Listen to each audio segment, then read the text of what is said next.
Hola a todos, bienvenidos. Hemos vuelto por fin acá a un nuevo episodio de Meradox y por supuesto me encuentro acompañado por el gran Eugenio Guerrero. ¿Cómo estás, Eugenio? Ítalo, muy bien, ¿y tú? Muy bien, acá emocionado porque tenemos hartos temas por tratar, partiendo por la proclamación de Johannes Kaiser, que fue un éxito total. No sé si tuviste la oportunidad de verla. Sí, la vi completa, incluso vi también el discurso. ¿Y qué te pareció?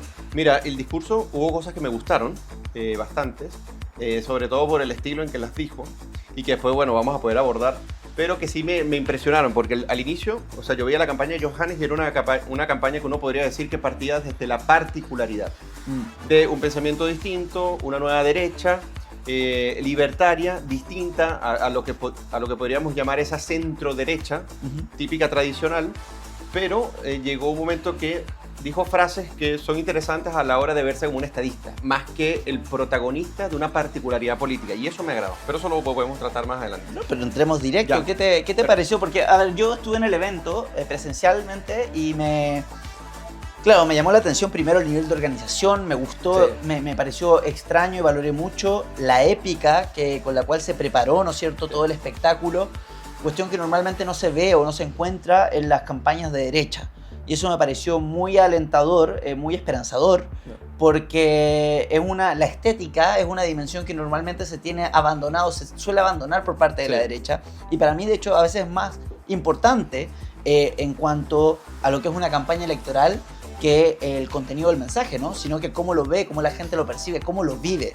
Y cuando estuve ahí, ver un espacio riesgo colmado con más de 3.000 personas paradas, porque Eso es impresionante. habían solamente sillas para 1.000, ¿me entiendes? Pero se buscó que estuviesen paradas y todo el tema. Bueno, otras fuentes dicen que habían 4.000 personas, porque del otro lado, del espacio riesgo, habilitaron pantallas para que las personas pudieran ver la... Imagínate, yo esa parte incluso me la perdí porque Claro, estaba más adelante, pero ¿cómo se llama esto? La cantidad de personas, las banderas chilenas, la preparación, que vendiesen los libros afuera. O sea, tú sabes que yo tenía la librería Literatura y Libertad antes. Sí. Y si no hubiese sido porque yo me iba a meter a los eventos de republicanos, de la campaña de Kaiser en ese entonces, nadie vendía un libro, ¿me entiendes? Entonces el ver librerías afuera de este gran evento en Espacio Riesgo que fueron invitadas a participar, me parece que revela una manera de entender lo político mucho más sofisticada, Claro. Y más integral. Porque tienes un ecosistema de instituciones, de participación de organizaciones, y eso es muy bonito. Y lo otro, que también muestra respeto por el público. Tú cuando convocas a un público, como decía Johannes en el discurso, esto fue financiado por ustedes. Claro. Entonces, claro, si ustedes financian algo y me proclaman a mí como su líder principal para encabezar esta campaña, yo lo retribuyo de esta forma. O sea, el evento estuvo muy bien hecho, incluso los camarógrafos con las Steadicam siguiendo directamente a cada uno de los personajes, y también estuvo bueno porque aquí se presentó al equipo. Total. Entonces, la proclamación no solamente fue de Johannes, sino de su equipo. De los precandidatos, claro. Y todo el... Y eso te da un síntoma de descentralización del propio equipo, que normalmente tú no lo ves en las tradiciones caudillistas de los partidos, y eso me gustó. Sí. A nivel de comentarios, hubo tres cosas que estuvieron, a mí me parece, bien acertadas. Bueno, la primera es que él, cuando empieza el discurso, dice, bueno, a pesar de que esta es la proclamación por el Partido Libertario, veo banderas del partido, veo más banderas chilenas que del partido. Claro. Y eso lo conecto con otro comentario que hizo, que dijo, yo voy a gobernar para todos los chilenos, independientemente de cómo piensen. Sí. Entonces, claro, ahí te saca de la particularidad y claro. te lleva a la generalidad de ver las cosas como un estadista, ¿no? Eso es lo primero. Lo segundo, que me pareció interesante, es que está la herida en Chile, sigue esa grieta, como le llamaba un gran periodista argentino, a esa confrontación que existe entre los argentinos a nivel político, existe en Chile a partir de lo ocurrido en el 73, y él dice, bueno, nosotros no podemos gobernar un país y ser un país avanzado si gobernamos mirando el espejo retrovisor. Y eso es importante porque habló de la reconciliación, claro, a partir de esos hechos, y eso me pareció muy bueno. Y además que me pareció que estableció una crítica moderada y bastante razonable con respecto al efecto que tienen las organizaciones internacionales sobre la soberanía de los países. Eso es importante porque él dijo, yo no estoy contra la ONU, porque bueno, a través de allí se hace la Declaración de Derechos Humanos y la importancia de los derechos humanos de primera generación, o lo más importante, y luego hizo la crítica. ¿Por qué? Porque esto ayuda a desmarcar la caricatura que normalmente siempre se hace de Johannes. Sí.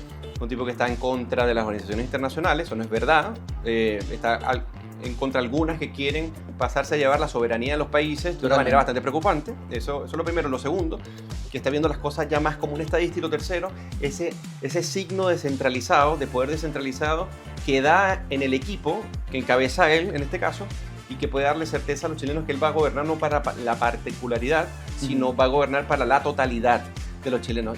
Cosas que no hacen los otros partidos y mucho menos el Partido Comunista. No, y además no podemos desligar.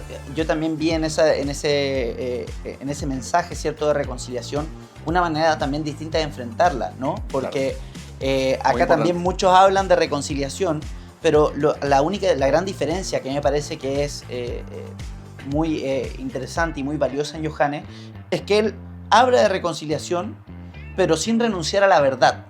¿Me entiendes? O a la discusión, quizás no a creerse dueño de la verdad, pero sí a la discusión respecto a los hechos ocurridos en el 73, que no fue la manera en cómo lo abordaron o cómo lo ha abordado la derecha históricamente. Hablemos de reconciliación, pero no hablemos del pasado. Exactamente. Avancemos, que no es lo mismo, ¿me entiendes? Entonces terminan dejando un vacío narrativo. O la izquierda.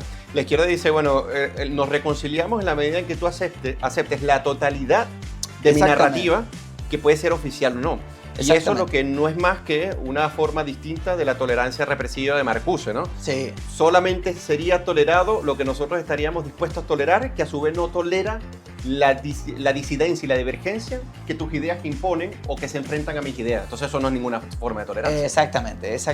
Y que en el fondo también termina siendo una falacia argumentativa, ¿no? Total. Entonces, me parece muy valioso eso porque está mostrando una nueva forma de hacer las cosas. A mí me parece muy bien que se hable de reconciliación, porque desarticula un poco, ¿no es cierto?, lo que ha sido la narrativa impuesta, o más bien el bully narrativo que ha hecho la izquierda desde el retorno a la democracia, y que además le muestra a la derecha, ¿cierto?, a la centro derecha, que hay otra forma de hacer las cosas sin poner constantemente la otra mejilla, ¿no? Exactamente. Y eso también está ligado a lo que tú mencionabas respecto a la crítica que hace a los organismos internacionales, que es una crítica fundada en principios. Es decir, a ver, nosotros podemos reconocer o reconocerlos como instancias de participación relevante, pero calma, que nosotros tenemos ciertos principios que no pueden ser, ¿cierto?, vulnerados. Entonces, en ese sentido, estoy muy de acuerdo contigo con esas tres observaciones. Me parece que dieron vista de un candidato que va creciendo como líder. No me refiero a encuestas, sino como en cuanto a formación, como él como estadista, ¿no es cierto? Sí. Lo cual es muy valioso porque hay muchos que se quedan estancados. Y volviendo un poco a lo que es el espectáculo y tal vez después pasando al próximo tema, la preparación del evento. O sea, sí, estuvo bueno. Hubo una... Hay que felicitar al equipo que lo hizo. No, espectacular el equipo que lo hizo, porque hicieron un video con música, bueno, había música al final, también había una banda invitada, con La Tierra de los Libres. La Tierra de los Libres, con un tema, La Jamoneta, etcétera, muy bueno, pero también... La fiesta anticomunista. El video que hicieron de introducción de Johannes, muy bien elaborado, muy bien grabado, muy bien editado, que además conecta con una especie de, ¿cómo se llama? Una performance de Johannes bajándose del auto con su esposa, parándose en el lugar exacto, que la arregla, todo. ¿Me entiendes? Eso muestra dedicación y, como tú dijiste, respeto por quien pone la plata, que eran los militantes. Se me olvidó decirte, hubo una frase que me gustó de él que dice que no hay intención que se concrete de manera más transparente que la realizada por el corazón de un militante del partido, que lo hace, tú podrás tener toda la plata del mundo, pero si tú no tienes un corazón dispuesto a hacer campañas por un proyecto distinto, tú puedes tener toda la plata del mundo, pero eso, frente a esta intención transparente, no vale nada. Totalmente, era algo que yo también siempre recalco en los eventos del Partido Libertario, los eventos que me toca organizar, que la gran diferencia es personas que están dispuestas a meterse la mano al bolsillo y decir, sí, yo creo en lo que ustedes están haciendo, o a mí me gusta lo que están haciendo. Y ya si lo vemos desde el punto de vista de la experiencia de usuario, decir, me gustan sus eventos. Y es muy importante, es muy distinto a cómo funciona la izquierda. La izquierda no es capaz de armar un evento para 4.000 personas sin meterle la mano en el bolsillo a los chilenos a través del fisco. Y esa es una gran diferencia, Entonces, y lo hacen a través del fisco, insultando incluso las tradiciones y la institucionalidad Es chilena. impresionante. Pero bueno, esos son un poco los comentarios que teníamos respecto a la proclamación de Johannes. Si te ha gustado hasta ahora el programa, te quiero invitar a poner me gusta, compartir, comentar y suscribirte para que podamos seguir creciendo y por supuesto lo compartas con tus amigos si crees que hay algo interesante que merezca ser discutido en tus grupos más íntimos. Bueno, y yendo después hay muchas cosas más contingentes, ¿no es cierto?, que están pasando. Estamos viendo el tema de la jueza, estamos viendo el tema de la UEF, está en discusión el secreto bancario. Si quieres podemos partir con... Y también lo del voto. Lo del voto, obligatorio. lo de la multa. Quizás podemos partir con eso, ¿no? Hablando de la institucionalidad Claro. y lo que está sucediendo a nivel país, porque por si no sabe, el que no está viendo, se está legislando, ya se terminó de legislar, respecto a lo que es la multa. No solamente hicieron el voto obligatorio, sino que ya estaba, ¿no es cierto? Pero ahora multar a quienes no van a votar, ¿no? Entonces, y esto sumado, ¿no es cierto?, viéndolo de manera más integral al sistema de financiamiento de los partidos políticos por medio del voto, que son reembolsados. Es todo un negocio hacerlo obligatorio, pero es que es un negocio de la vida. Imagínate, monté una empresa y ahora por ley te obligo a comprar mi producto. Sí, exactamente. Y si no compras mi producto, te multo.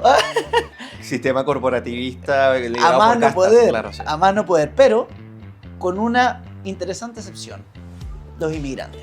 Claro, exactamente. Los inmigrantes. Pero porque estarían coyunturalmente, exentos claro, coyunturalmente no les beneficia. Entonces, como no les beneficia, llega un momento que ya comienzan, o sea, le da la excusa para comenzar a esgrimir argumentos que son propiamente xenofóbicos, que son tribales, si podríamos decir por un lado. Y por otro lado, o sea, me estoy refiriendo a Daniel Manucheri, por ejemplo, me estoy refiriendo a Rodrigo Araya, de la izquierda, que instrumentalmente los extranjeros en algún momento decían, bueno, deben tener los mismos derechos políticos que todos, que uno podría estar de acuerdo. Lo que pasa es que el debate está, y eso es un debate que hay que dar, en si debería votar teniendo visa temporal, Claro. ¿ok? No visa de residente, si podríamos decir, para elecciones presidenciales. Eso es un debate que se puede dar y los países determinan si va o no. Eso es otra discusión.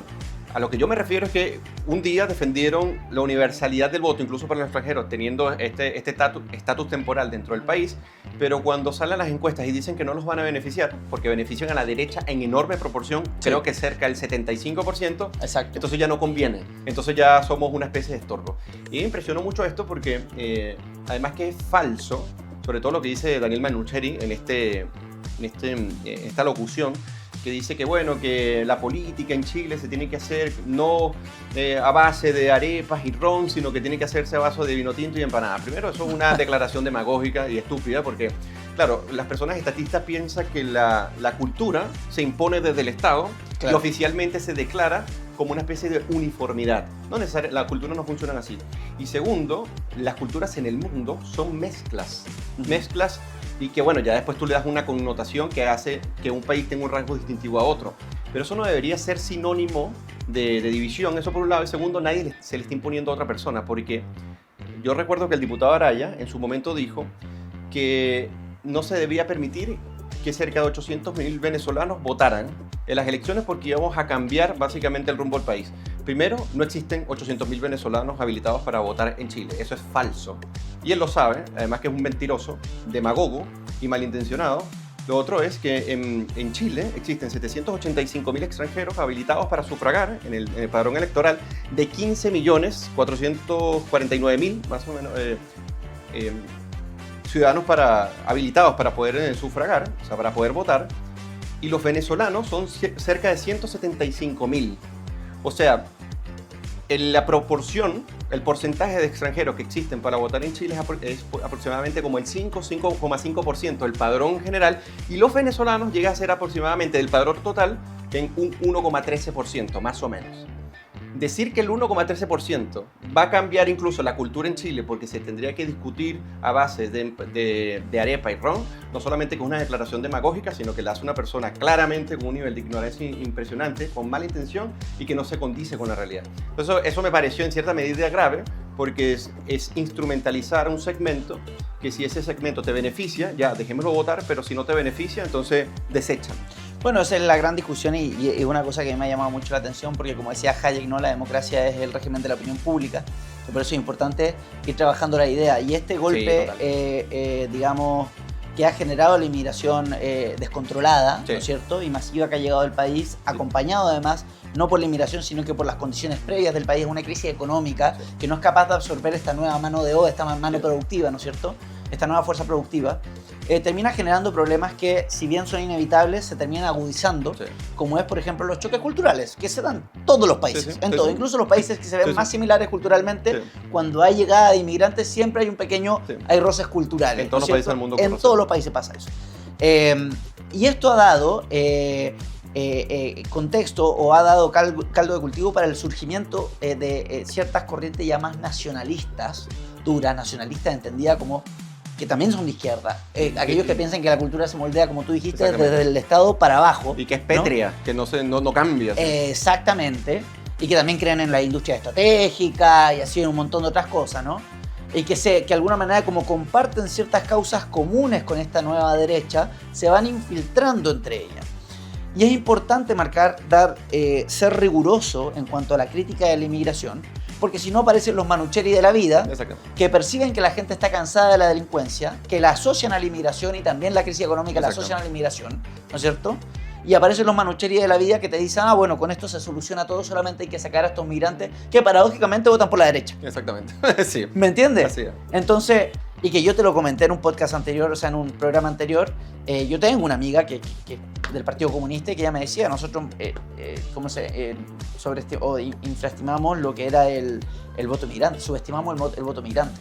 Ellos creían que iban a votar por ellos, que iba a llegar ese inmigrante ideologizado, que escapó de Venezuela porque no hay comida, pero sigue Claro. culpando al imperio, ¿no? Y llega a Chile y entonces va a votar por la izquierda y de nuevo el socialismo no funcionó, así que me voy a otro país. Y claro, no pasó eso. Se topó con un migrante que dice, no, la Es izquierda... radicalmente anticomunista. Claro, y que la izquierda no funciona en ningún lado con ese Claro, discurso. exacto. Entonces, Y que también pasa, disculpa que te interrumpa, en Estados Unidos. también, sí. Es exactamente lo mismo. Las personas a veces dicen, el venezolano mismo que está en Chile y que ha hecho todo su camino legal y pacífico dentro del Estado, también rechaza que de Venezuela vengan delincuentes. Porque cuando la mayoría de las personas que salen de Venezuela, fíjate que salen por la crisis política, pero fundamentalmente por el tema de seguridad, porque el nivel de asesinatos, de robo, era una locura. Exacto. Sobre todo medido del número de muertes por cada 100.000 habitantes, era altísimo, era de los más altísimos, de los más altos del mundo. Y que claro, se vienen para acá porque se sienten también protegidos por la institucionalidad en Chile, Exacto. Carabineros, la PDI, que es impresionante, es increíble la sensación de libertad que te da en cierta medida la seguridad, por ejemplo, para el venezolano que se viene de un país tan inseguro. A eso es a lo que me refiero. Y de repente comienzas a ver a los del Tren de Aragua, comienzas a ver a las mafias que hacen estragos en Venezuela y que las políticas propias y responsables no han sabido frenar, porque al final el Tren de Aragua no solamente está operando en Chile, está Sí. operando en América Latina y ya en Perú lo han desarticulado de una manera impresionante, pero acá en Chile, bueno, lo Sí. que ha pasado, que incluso hasta liberan... Bueno, a eso iba a ir, de hecho, porque tú tocaste el tema de las instituciones que efectivamente llegan los venezolanos acostumbrados, la primera ola, ¿no es cierto?, acostumbrados a unos niveles de criminalidad y de incertidumbre, ¿no es cierto?, como la que sufren en Venezuela y llegan a Chile y dicen, wow, esto es un país de Así primer es. mundo. Así es. Pero claro, pues está la otra cara de la moneda, los chilenos que empiezan a percibir esto cada vez más inseguro, ¿no? Entonces, ¿a qué voy con esto? El problema no son los inmigrantes, eso es lo que quiero decir. Y acá que no quede como la cuña de Gonzalo Winter, que dice que no, que nadie es ilegal y todo lo que ha hecho el Frente Amplio. No, los ilegales son los que entran, sí, por la ventana, los que entran a través de los pasos fronterizos de clandestinos, Claro. etc. Ellos son ilegales y estoy de acuerdo con que hay que echarlos, etc. Pero hay gente que viene legalmente al país, ¿me entiendes? Y que O hay gente que tiene un estatus de refugiado Bueno. y que se debería aclarar mejor, Entonces- pero sí, sin duda alguna hay un descontrol. Entonces la gente tiene que entender que el problema no es el inmigrante por definición, sino que son nuestras instituciones. Porque son nuestras instituciones las que han fallado y no han sido capaces de hacer frente. Primero, no han sido capaces de filtrar la inmigración, de pararla, de frenar la inmigración ilegal. Totalmente de acuerdo. Segundo, ellos son, si el delincuente, el Tren del Agua, se viene acá y no se va a Perú o no se va a Argentina, es porque acá sabe que puede actuar de manera impune. Y eso tiene que ver con nuestras instituciones, no tiene que ver con que eligió arbitrariamente. Ellos nos movemos por incentivos, ¿no es cierto? Así es. Ellos vienen acá porque saben que les sale gratuito, porque saben que tienen un partido comunista aliado de la dictadura para la cual Así es. trabajan, si Así así es. lo amerita, Sí, sí, ¿no? así es. Y hoy tenemos el caso de un sicario que termina siendo liberado de una manera insólita, ¿no? Un sicario involucrado en un crimen conocido a nivel nacional del Rey de May, Sí. y que termina siendo liberado y se va caminando de la cárcel por un papel falso, un documento falso, un oficio falso que decía que había que liberarlo, acompañado de otros 3 que decía que no había que liberarlo. Y ahí nadie sabe qué pasó, pero le pasaron las cosas, Gendarmería no cuestionó nada y se fue caminando. Y fue lo que pasó también con el asesinato de Ronald Ojeda.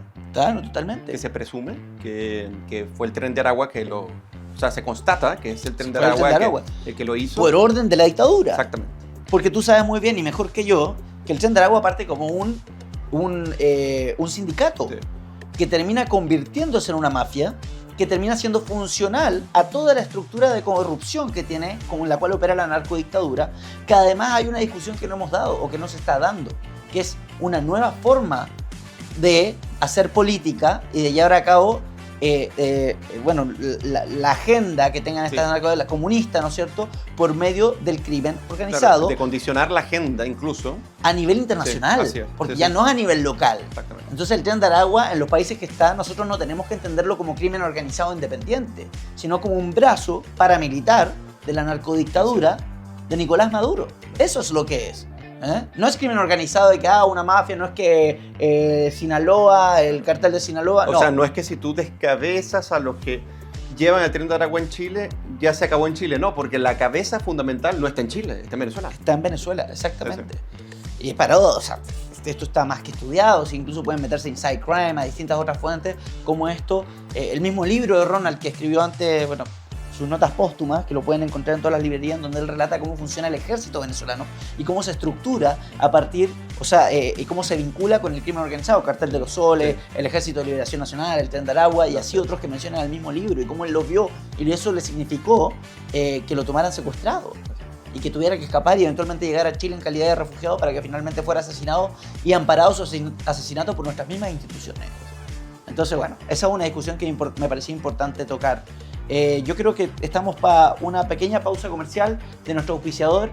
Ya volvemos pronto con Meradoxa.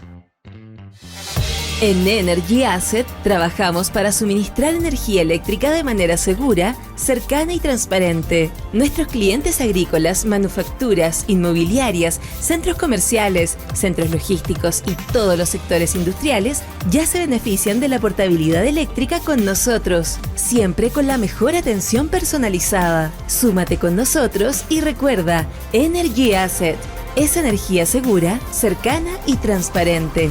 Encuéntranos en energyasset.cl. Ya estamos de vuelta y muchas gracias por acompañarnos. Por supuesto, los invito a poner me gusta, comentar, suscribirse y compartir para que podamos llegar cada vez a más gente en este interesantísimo programa que estamos teniendo el día de hoy, donde ya hemos hablado de la proclamación de Johannes, ya hablamos de lo que son el tema de la multa por el voto obligatorio, ¿no es cierto?, que se está legislando. El caso del sicario que se escapó de manera insólita de este país, de la cárcel. Y ahora queremos entrar directo a lo que es el debate respecto a la UEF. Hoy en día tenemos, creo que el mismo Manucheri, ¿no es cierto? Este ser brillante que tenemos legislando. Por eso le digo a la gente cuando dicen, no, es que la ley es la ley. No, la ley la hacen los Manucheri de la vida. Y por eso tenemos que siempre cuestionarla. No vaya a ser que aprueben una estupidez como eliminar la UEF, o como la multa por no ir a votar y las terminamos cumpliendo normas porque la ley es la ley, ¿no? Entonces, y ahí es muy bueno hacer este inciso. Adam Ferguson, gran sociólogo, parte de la Ilustración escocesa, uno de sus grandes aportes fue destruir el mito del legislador. Que el legislador tiene el suficiente conocimiento y la sabiduría para poder fabricar leyes que a su vez no afecten a los individuos, sino que se imponga de manera universal para todos por igual y que dé un cierto sentido de certeza jurídica y de imperio de la ley. Eso no necesariamente ocurre con los legisladores porque los legisladores ni tienen esa información, ni tienen la sabiduría y están sometidos a unos incentivos políticos que no necesariamente se condicen con beneficiar a la totalidad, sino también a la particularidad.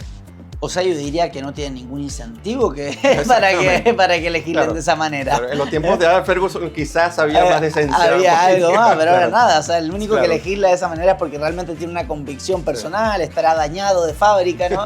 Pero, pero acá la norma es que los políticos legislen en pos de sus propios intereses que no van en concordancia con los de la nación. ¿Recuerdas que en el segundo capítulo de Meradoxa, yo toqué el concepto del mal público, de Gordon Tullock, según la Public Choice, que es una escuela de economía que se aplican el modelo de la economía o la lógica de la economía a los fenómenos políticos. Entonces, por ejemplo, se llega a conclusiones del mal público que cuando un juez, por ejemplo, toma una decisión y esta decisión la hace de forma interesada o desinteresada, pero no va a tener los incentivos para poder hacer un seguimiento pormenorizado de la decisión que está tomando, porque si llega a ser una mala decisión no les va a afectar directamente. Exacto. Por ende, si yo tomo una decisión que va a aumentar el crimen, pero a su vez al estatus al que yo pertenezco, ese crimen no va a llegar por más de que aumente por la decisión que yo tomo, entonces simplemente yo no voy a estar incentivado para tomar una buena decisión porque no estoy afectado directamente por la misma. Es lo que estamos viendo hoy. Los jueces Urrutia de la vida también, ¿no? Exactamente, los jueces Urrutia de la vida.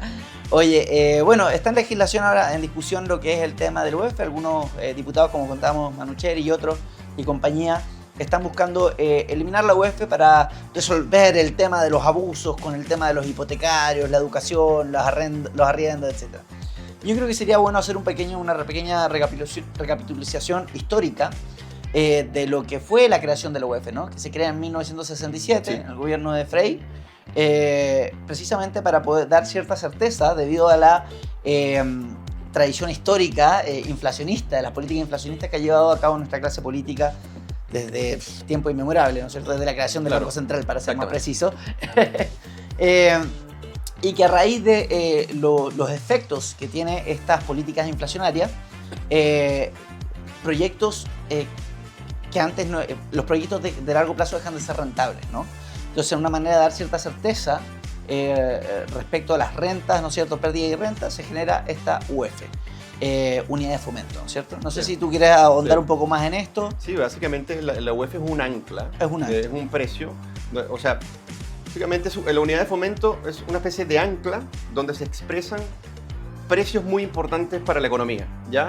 Y que a su vez estos contienen ya el efecto de la inflación, si podríamos explicar de manera sencilla y simple. Entonces, por ende, en vez de los precios expresarse en pesos, se expresan en esta ancla, que te permiten ya recoger la depreciación de esa moneda que viene erosionada por la inflación, y que tú puedas tener una especie de ancla real de cómo está funcionando la economía en precios que son fundamentales para la inversión, para los capitales, entre otros. Entonces, esta ancla ha sido muy importante para la estabilidad macroeconómica de Chile, pero y además el querer eliminarla, que es el gran problema del diagnóstico que se hace, es que típico, como los socialistas siempre intentan atacar las cosas no por su causa, sino por sus consecuencias, ¿ya?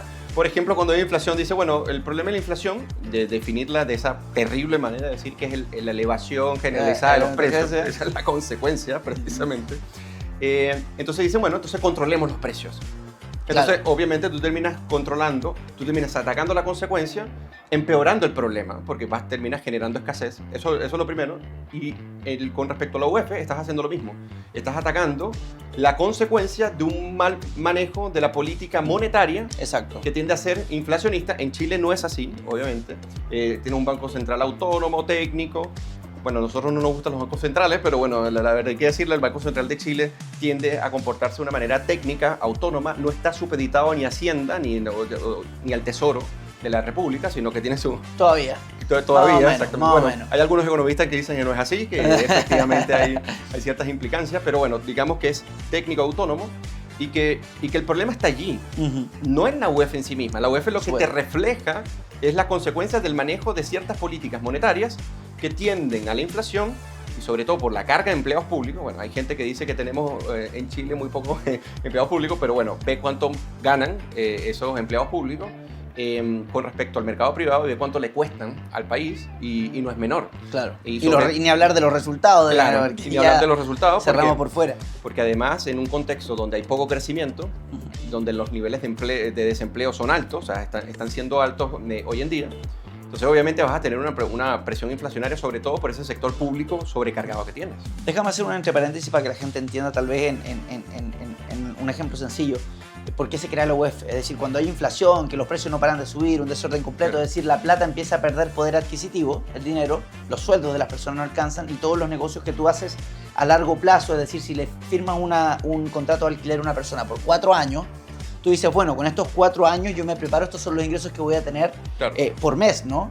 Pero cuando hay inflación, resulta que ese precio, si tú lo acordaste en peso, se mantiene fijo, ¿no? hasta que tengas que renovar el contrato. Claro. Y todos esos años en los que tuviste 20, 30% de inflación, pediste poder adquisitivo hasta que finalmente, realmente del alquiler tú no ganaste nada. Claro, porque eran términos nominales, básicamente. Exactamente, nominales. Entonces la UEF viene a dar respuesta a eso. Le dice, está bien, tú puedes hacer estos contratos a largo plazo y la unidad monetaria o la unidad con la de cuenta va a ser la UEF, ¿no?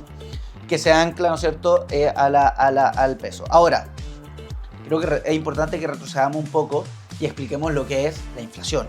Claro. Porque como tú dijiste, esta definición irrisoria, ¿no?, de muchos economistas bien pensantes o bien intencionados, que se los enseñan en las universidades, que la inflación sería el aumento generalizado y sostenido de los precios, ¿no?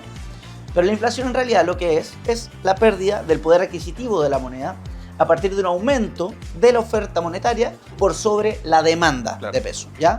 ¿Esto qué quiere decir? O una disminución de su demanda. O una disminución, exactamente, un desbalance en ese sentido. Porque los precios pueden aumentar por causas de oferta y demanda. Exactamente. ¿Me entiendes? O sea, como cualquier precio, ¿no? Puedes tener shocks en la industria tecnológica, puedes tener muchas cosas random incluso en la economía que te pueden llevar a aumentos temporales de precios. Exacto. Y que te pueden afectar. Una guerra. Pasa que sí, claro. Una guerra, etcétera. Entonces, una pandemia, qué sé yo. Pero uno tiene que tener en cuenta eso porque, a ver,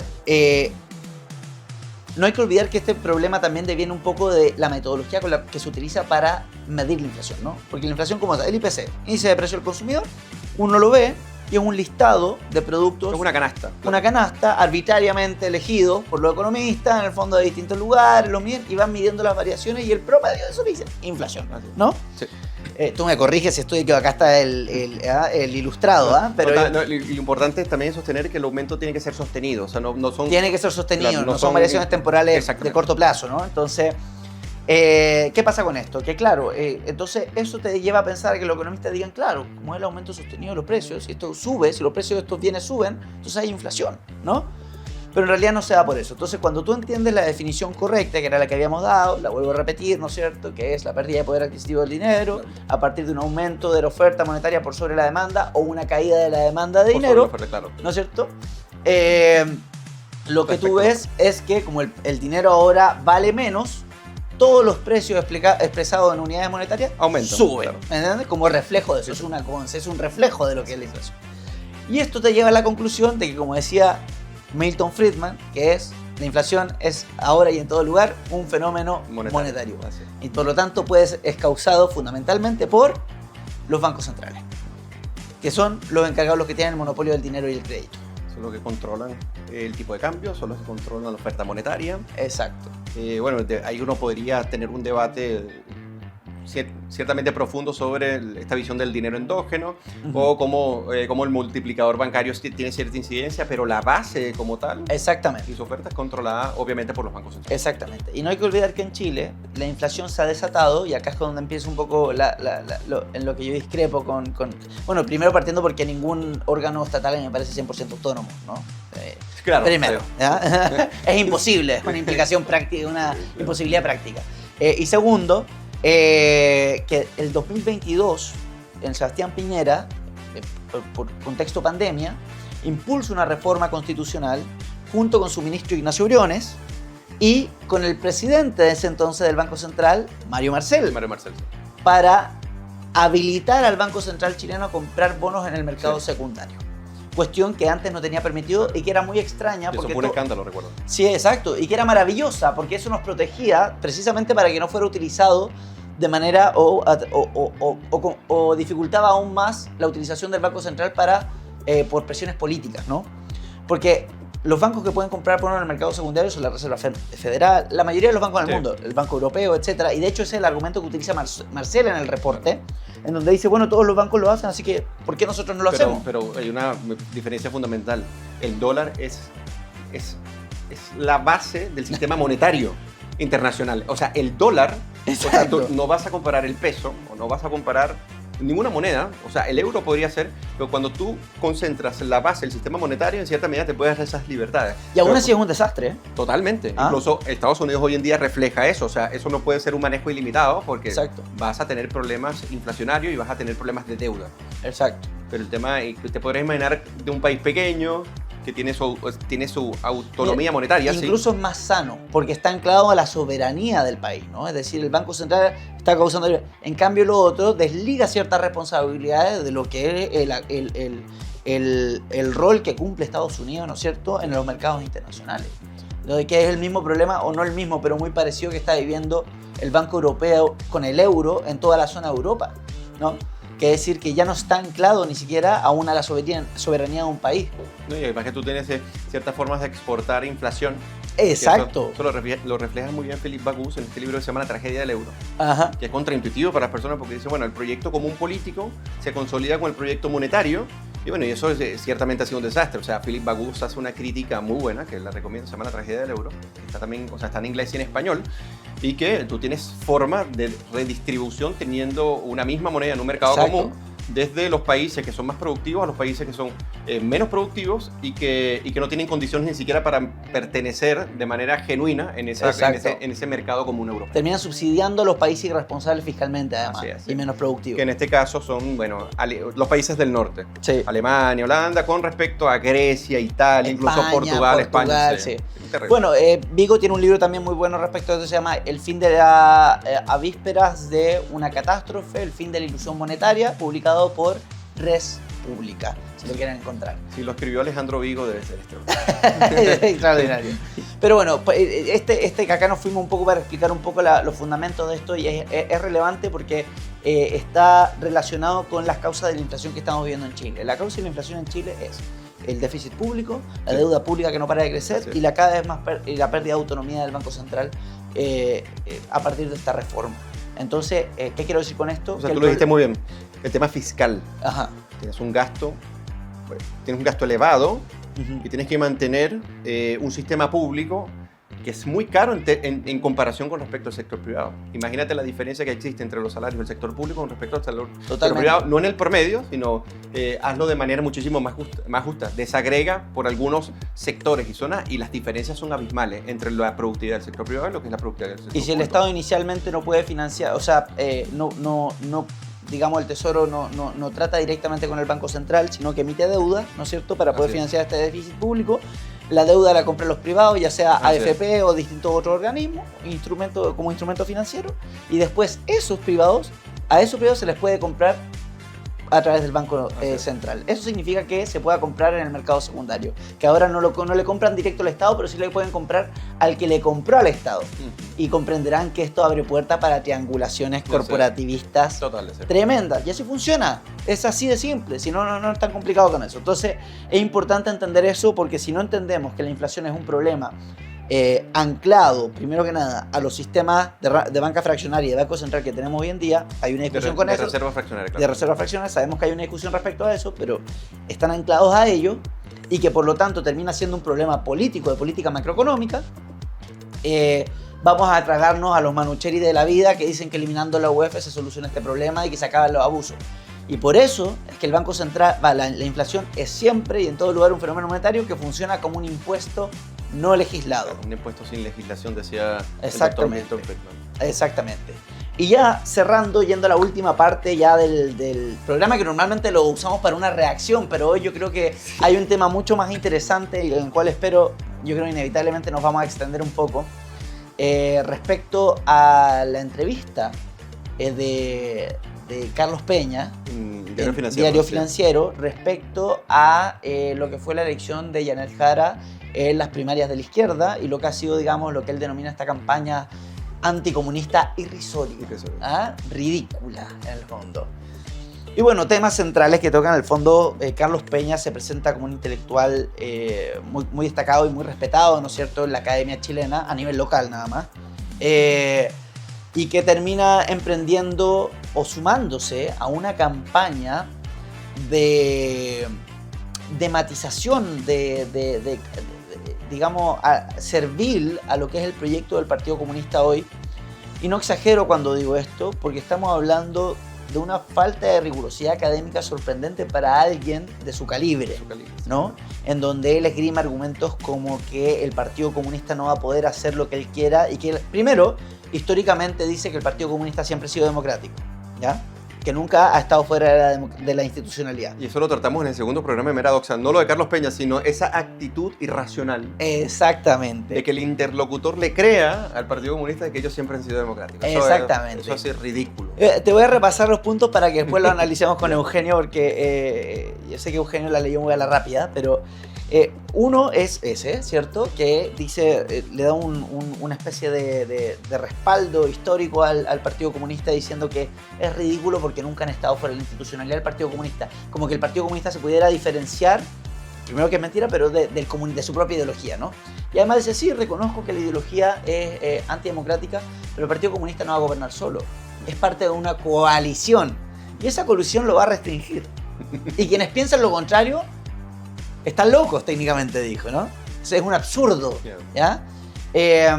Además, el trato, la diferenciación de trato, la diferencia de trato que tiene con un partido comunista y esta nueva candidatura en donde él además trata de elogiar de manera imparcial lo que es la figura de Janet Jara como una persona que conecta con la gente, con carisma, que pueden ser atributos que uno puede analizar, que uno puede incluir en un análisis sensato o que pretende ser imparcial de candidaturas, ¿no? Pero no en el contexto en el cual se inserta esta entrevista, en la cual está constantemente bajándole, digamos, el perfil a lo que es el Partido Comunista en Chile. Y además el trato que tiene con un cast al cual llama iliberal. Iliberal, ¿me entiendes? Con una intencionalidad de hacerlo, como que no se atrevió a decir antidemocrático, pero un cast iliberal, porque dijo, claro, no, las democracias liberales, ellos no van a estar fuera de la democracia liberal, lo dijo constantemente en la entrevista. Después cuando habla de Cassi, un conservador iliberal. Y dijo, Johannes Kaiser ni hablar, ¿me entiendes? Claro. Entonces, ¿a qué crees que se debe esto? ¿A qué crees que se debe esto? Porque es increíble viniendo de alguien que uno conoce la altura académica de Peña. Uno sabe o intuye lo que él sabe. Las conciencias que tiene, ¿no? Claro, lo que pasa es que yo creo que Carlos Peña tiene una visión de la derecha tradicional como si fuera conformaciones o organizaciones de gente que a nivel de la reflexión política sería tonta, ¿no? Entonces, por ende, cuando sucede cualquier acontecimiento, solamente reacciona. No tiene posibilidad de articular proyectos políticos ambiciosos, no tiene la posibilidad de dirigir el país en un rumbo coherente, sino que simplemente reacciona. Entonces, una de esas reacciones sería, en este imaginario que tiene Carlos Peña, que yo supongo que tiene, es el anticomunismo. Entonces, a mí me parece que esto es una postura típica de lo que son académicos y piensan que están por encima del bien y el mal. Que dicen, bueno, yo me posiciono en una especie de instancia donde yo no soy ni de izquierda ni de derecha, sino que soy tan ecuánime en mi análisis crítico que yo podría diferenciar cuál es el mejor análisis que otro. Y yo podría decir incluso, a nivel académico, que este partido siempre ha sido democrático y que podría ser contenido por la coalición en el momento que lleguen al poder, respecto de estos que son iliberales, que también participan en democracia y están dentro de la democracia liberal, incluso han demostrado que son más liberales que en democracia, que lo que ha sido el Partido Comunista en sus participaciones, porque son parte de la instrucción institucional hoy en día, de lo que tenemos en Chile. Es más, fueron los que justificaron la violencia, y eso se lo olvida a Carlos Peña, y a mí me parece eso impresionante porque justificaron la violencia y básicamente que se derrocara a un presidente electo en democracia. Y que eso se le olvide para hacer una reflexión de que siempre ha sido un democrático, pero sus contrincantes son iliberales, me parece de una deshonestidad intelectual no menor. ¿Por qué lo hace? No tengo ni la menor idea, pero yo tengo respeto intelectual por muchas de las columnas que he escrito, de las evaluaciones críticas que hace sobre la sociedad chilena y lo que podríamos decir los sucesos de octubre, con una mirada bien pormenorizada, profunda de la sociología y la filosofía, pero cuando opina sobre temas políticos tan relevantes, decir que el anticomunismo es una especie de síntoma de una reacción de gente tonta frente a las reales pretensiones que tendría el Partido Comunista, es decepcionante. Y con esto finalizo el comentario. El tema es que yo entiendo que tú quieras decir, bueno, la gente no debería definirse por lo que tú estás en contra. Es decir, total, yo soy Eugenio Guerrero, estoy de acuerdo. Entonces yo me defino por ser Eugenio Guerrero y no necesariamente por ser anticomunista, aunque soy Eugenio Guerrero, soy también anticomunista, ¿ya? Entonces él piensa que la derecha se define en esos términos de que es anticomunista y no necesariamente es así. No. Ese es el tema. Entonces él parte desde esa premisa. Bueno, ellos se identifican por ser anticomunistas y a partir de ser anticomunistas tienen una propuesta iliberal, lo cual no tiene ningún sentido. Y yo creo que es bastante hasta noble, escucha esto, Ítalo, declararse anticomunista, porque lo que la historia te ha mostrado y lo que la teoría te ha demostrado es que el comunismo es antiliberal, es antidemocrático, es autoritario, es totalitario, incluso ha llegado a ser hasta genocida. Y todo esto lo ha justificado a través de teorías. O sea, siempre que ha llegado al poder ha sido genocida. Claro, exactamente. O sea, refiriendo, claro, siempre que ha llegado al poder. Entonces, decir que estar en contra de ellos es irrisorio en sí mismo. Sí. O sea, lo irrisorio es decir que ser anticomunista es irrisorio, porque ser anticomunista es una actitud noble frente a la defensa de la libertad. Porque tú no te defines por ser anticomunista, pero sí te defines por ser una persona que cree en la libertad individual. Y si creer en la libertad individual podría caer como síntoma de ser irrisorio porque eres anticomunista, me parece totalmente legítimo el paso que da Carlos Peña en esa entrevista. Sí, mira, yo en lo único que discreparía es que yo creo que hay ciertas cosas en las que sí tiene razón Carlos Peña, que me van a matar, pero después lo arreglo, no se preocupen. A ver, no. Escuchemos. Yo creo que sí hay un vacío de contenido en la derecha que puede que esté cambiando, y creo que sí la derecha tiende a definirse más como anticomunista que en la determinación de contenidos propios. ¿Me entiendes? Sí, sí. Se deja guiar mucho más por ello. No es irrisorio, no es una razón banal como lo explica y en eso estoy 100% de acuerdo, pero sí creo que tiene en ese punto, como tú lo planteas, un diagnóstico más o menos acertado. Es que si hay algo que ha caracterizado a la derecha a lo largo de toda su vida en Chile, ¿cierto? Y estoy hablando del siglo XX al menos para adelante, es la falta de contenido, la frivolidad, ¿no es cierto? Y la incapacidad de funcionar como oposición, ¿no? Que es una consecuencia de ello. Sí. Entonces, yo creo que en eso podemos estar de acuerdo. Ahora, Ítalo, yo estoy de acuerdo con eso, sí. pero eso no justifica No, su totalmente. postura. Ese es el tema. Sí, o sí. sea, incluso no se justifica en la derecha hoy porque hay dos propuestas. Una es el Partido Republicano que quizás no le guste a mucha gente y otras que sí, pero hay contenido allí. Y tienes la propuesta del Partido Nacional Libertario que tiene contenido. Ve la propuesta del sistema político, tiene una propuesta del sistema económico y que hay justificaciones interesantes. O sea, no hay propuesta en el Partido Republicano. Sin ofender. Claro. No hay programa, no hay nada. Claro. Bueno, al menos hay cierta discusión de ideas, ¿no? ¿Me entiendes? Perdóname. Te doy el punto. Ya. Te lo doy. Pero, bueno, y volviendo, digamos, a lo que al por qué un intelectual del calibre de Carlos Peña se presta a esta campaña propagandística que busca bajarle el perfil a una candidatura de un partido comunista que va a entrar en representación de la izquierda de un país, que debería ser un escándalo. Que a propósito de eso, entre paréntesis, la columna de la carta al director de Axel Kaiser, donde dice, bueno, me imagino que pensará lo mismo el día que haya un partido que quiera gobernar con un partido nazi, que un candidato nazi que era... Claro, porque se sentirían igual, hay que matizar porque va a estar en una coalición. Claro, va a ser contenido. Va a ser contenido, por favor, exacto. Cuando gobierna el Partido Comunista, gobiernan solos y los otros... Él no gobierna con los demás. Si está en el gobierno, no necesariamente tiene que ser presidente. Pero... Si llegan al poder...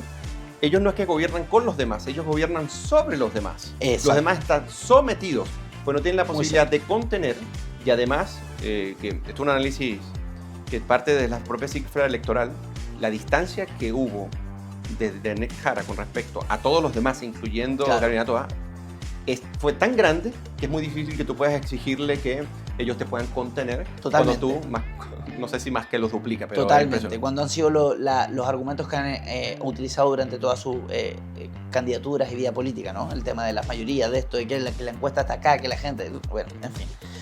Ahora, el por qué, yo creo que independiente del nivel de formación que tengan las personas o lo brillante que puedan ser respecto a ciertos temas, yo creo que las personas en mayor o menor medida tienden a ser víctimas de sus propias pasiones. Y yo creo que Carlos Peña tiene un prejuicio, algo interno de él, que lo nubla. Y eso podría ser, o yo intuyo por cómo se comporta y por cómo lo he visto, que es un odio a la derecha. Sí. ¿Me entiendes? Entonces, él no está dispuesto a dar un solo centímetro a la derecha, por más irracional o por más comunista que pueda ser la opción de enfrente. Y yo creo que ese es un prejuicio que él no ha logrado superar y que tiene que ver no solamente con, y se expande más allá de lo que la gente piensa. ¿Te acuerdas que te mandé el debate que tuvo sobre el camino Hayek, de servidumbre, sobre Hayek? La crítica que hace de Hayek es absurda. Muy malo, no se sustenta en nada en Hayek, por En cierto. nada, es ridículo. Y yo creo que esa razón... y yo no creo que sea porque no entienda Hayek o no ha leído Hayek. Es que el compromiso que tiene con su prejuicio es tal que lo nubla de tener un análisis riguroso sobre a quién dice criticar. Exacto. Y yo creo que la única razón por la que criticó a Hayek de esa manera tan absurda y tan poco respetable realmente es por los dichos que tuvo Hayek cuando vino durante el gobierno militar. Que es una caricatura, que es una... Que se utiliza mucho, claro, sí. pero que es de alguien que fue honesto intelectualmente. De lo que observó dijo, a ver, sí, parece que sí puede haber más libertad en algunos casos en un régimen autoritario que en ciertos regímenes democráticos. No en todos, no es un absoluto. 20 segundos. Además, lo que pasa es que Carlos Peña, o sea, a mi juicio, él no ve desafiante intelectualmente al sector. Pero él sí ve desafiante intelectualmente a lo que se discute dentro de la izquierda. O sea, tú ves lo que él publica, analiza. ¿Tú crees? Entonces, sí, o sea, él como que, por ejemplo, cuando hizo esa evaluación de Hayek tan superficial, yo digo, esto entonces no representa un desafío realmente intelectual para él. O por lo menos, si no lo entiende o no le representa el tiempo de dedicarle para entenderlo en profundidad. Pero con respecto a la izquierda, él parece darle cierto beneficio a la duda a ciertas ideas que son iliberales realmente, pero que él las coloca dentro del paradigma democrático, pero a las ideas que se discuten dentro de la derecha, por ejemplo, lo que dijo de Hayek, no parece darle ese beneficio a la duda. ¿Sabía quién me recuerda? A Carl Schmitt. ¿Ah, sí? El Carl Schmitt Sí. que se suma, no estando tal vez tan de acuerdo con Hitler, pero con la intención de influenciar adentro, ¿no es cierto? Ok. De lo que es el gobierno, y que finalmente se tuvo que ir rajando porque yo creo que él padece ese mismo problema. Él cree que puede, de alguna manera, Moldear, dice. moldear o Sí. tener cierta influencia en bajar un poco las pasiones de esta nueva izquierda, de este Partido Comunista, de este Frente Amplio, con las críticas que hace, que son leídas por el Frente Amplio. Porque él es un académico de izquierda. Sí, sí. Pero de izquierda, eso no hay ninguna duda. Ahora, en ese sentido, y acá me reivindico, me parece irónico que un rector como Carlos, que una persona como Carlos Peña sea el rector de una universidad que lleva el nombre de Diego Portales, Claro. que está en las antípodas en cuanto Buena a manera de personalidad de la... reivindicar. Buena manera, sí. Ahora, o sea, yo digo, ¿cómo ponen? Ándate, no sé, a Adolfo Ibáñez, algo, pero no la Diego Portales, Diego Portales, que era la República Autoritaria de Portales, que era un tipo que no le importaba, esto es lo correcto y lo vamos a defender y me da lo mismo y vamos a formar la República, aunque eso implica, o sea, alguien con un carácter como el de Portales, Claro. Alguien que él mismo consideraría un iliberal, por cierto. por lo demás, ¿cierto? No, bueno, pero ¿qué vamos a hacer? Bueno, eso ha sido un poco lo que teníamos preparado para este programa. No sé si viniste con alguna recomendación que normalmente solemos hacer, si queréis puedo improvisar una. Yo tengo una, si Ok, queréis, ya. yo parto. Yo quiero partir con una recomendación que seguramente la han escuchado, que quizás no la han leído, pero me parece muy interesante. Yo quiero invitar a que lean un libro que estamos tratando ahora, que es La República de Platón. Oh. No es un libro sencillo, extremadamente complejo, pero los invito a que la lean porque creo que hay mucho... Creo que es un libro que no es entendido ni siquiera por mucha gente que da clases sobre ese libro. ¿No? Ok. Entonces los quiero invitar a leer a un Platón distinto, a un Platón sin la caricatura de totalitario, a un Platón que tiene con una experiencia vital que dista muy distinta a los prejuicios con los cuales se le suele etiquetar. Porque no hay que olvidar que Platón, el tío materno de Platón, era uno de los 30 tiranos, el líder de los 30 tiranos, Critios creo que se llama. Una persona que venía de la aristocracia. Alguien que si realmente hubiese tenido un espíritu totalitario, lo pudo haber ejercido sin ningún problema. Y siempre se alejó del poder. Siempre. Incluso cuando se intentó acercarse en Siracusa, le fue mal. Y ya después escribió las leyes, si mal no me equivoco, y su reflexión fue distinta a las posibilidades de esta política de la fe que luego Michael Oakeshott reflexionará. Pero interesante. Es un libro muy interesante, muy poco entendido. Por supuesto, si es tu primer libro, no lo leas. Parte con algo más sencillo. Pero para todos aquellos que están incursionando en la filosofía, naturalmente es un libro canónico, es decir, una obra canónica que no se puede obviar, pero que lo lean buscando eliminarse todos los prejuicios y buscando distintas opiniones respecto a ese texto. porque hay muchos. O sea, un texto del cual se sigue hablando hasta el día de hoy y tiene más de 2000 años, ¿no? Entonces, sí, vengo con ese texto hoy. Ya, yo voy por la mitad nuevamente de Conjeturas y Refutaciones de Karl Popper, por cierto, el libro que le dedica a Friedrich von Hayek. Entonces no voy a recomendar ese, sino voy a recomendar uno que ya finalicé, que es La Guerra del Mundo de Neil Ferguson. Es impresionante. A mí me impresionó mucho ese libro, primero porque Neil Ferguson como historiador tiene una pluma extraordinaria, brillante. Es un libro largo, trata las dos principales guerras del siglo XX, o sea, de guerras que se catalogan como mundiales. Y uno de los elementos que me llamó la atención es cuáles eran el clima de ideas que influenciaron a los principales políticos, tanto para la Primera como la Segunda Guerra Mundial, y por qué Hitler en cierta medida fue posible, y por qué los totalitarismos fueron posibles. Y que esto no pueden explicarse al albor de cosas que se causan en sí mismas, sino que son consecuencia de algo. Y él lo describe de una manera brillante, sobre todo las tesis de la eugenesia, las tesis raciales, las visiones nacionalistas desde los colectivismos. Es impresionante cómo lo describe. Yo se los recomiendo porque se va a poder entender cómo las ideas tienen consecuencias en la práctica política, y que justo en Popper hay muchos filósofos que dicen, bueno, la filosofía como no tiene una utilidad práctica, entonces no va a tener ningún tipo de consecuencia en la política. Popper dice que eso es falso, que está bien, tiene muchas consecuencias, y para verlo en términos históricos y aplicados, si podríamos decir, tienen que leer este libro de Neil Ferguson, se llama La Guerra del Mundo. Es un libro bien grueso, pero les va a gustar porque se les va a pasar muy rápido. Sí, entretenido. Siempre los libros de historia bien escritos son muy entretenidos. Así es. ¿No?